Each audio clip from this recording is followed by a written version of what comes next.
The function apocalyptic cinema serves is to explore existing social orders, ideologies, political conflicts, hopes, and fears under the pressure of imminent death.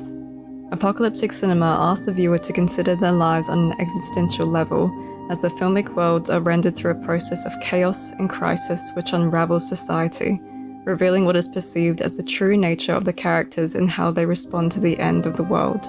Texts about the apocalypse endure because the fantasy of the end of the world allows viewers to cope with the terrors of real or anticipated catastrophic scenarios, which are psychologically unbearable, but through the lens of fantasy, are neutralized into entertainment. The apocalypse in fiction also creates a mirror to reflect specific anxieties the filmmaker holds, which is often influenced by the historical or personal context the filmmaker is creating within, because ultimately, it is ourselves we are encountering whenever we invent fictions. This leads me to Lars von Trier's Melancholia. The film follows two sisters, Justine and Claire. Justine is a melancholic who struggles to function in her day-to-day life.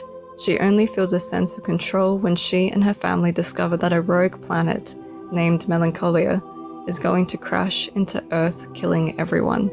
Claire, Justine's sensible older sister, lives a fulfilling life free of depression and thus struggles with the news of the looming apocalypse. Melancholia indulges in several genre systems. Aesthetically, we see influences of romanticism and surrealism in the opening scenes, which serve emotional rather than rational significance.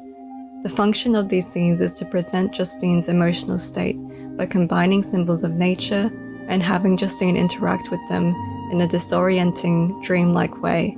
When asked about the opening sequence, von Trier stated that he liked the visual clash between what is romantic and grand and stylized, and then some form of reality, resulting in what has been dubbed a Doomsday ballet. The distorted time and space in this montage reflect Justine's depression, which incapacitates her, rendering her immobile and incapable of experiencing any distinct emotion besides despair. In her mind, Justine is a disjunctive image.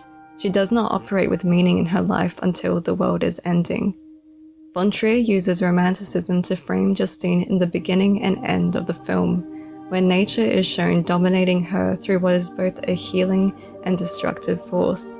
The sublime is inferred when she and her sister submit to the supernature of Melancholia, the planet which ends the world. Melancholia's aesthetic enthusiasm provides splendor over logic. The symbolism of von Trier's specific perception of beauty in the external world depicts an apocalypse which is both literal and symbolic. The film is a departure from the conventional Hollywood disaster genre, as the characters are not occupied with survival. Rather, what is important is the way the sisters react to the apocalypse. The film explores the human psyche in the face of an imminent doomsday. However, the film is not framed as a work of despair. Rather, Justine's pathology is reflected in the world and the world in her pathology. Her feelings of nihilism are validated as the world comes to a literal end. Justine is able to turn her subjectivity inside out because she can relate far better to a destructive planet than to her own family. Von Trier created Melancholia as a response to his own experience with depression. The title itself was inspired by von Trier's diagnosis after his analyst described him as a melancholic. The film is an intimate examination of Doomsday. Von Trier's personal history adds emotional depth and truth to the subject matter.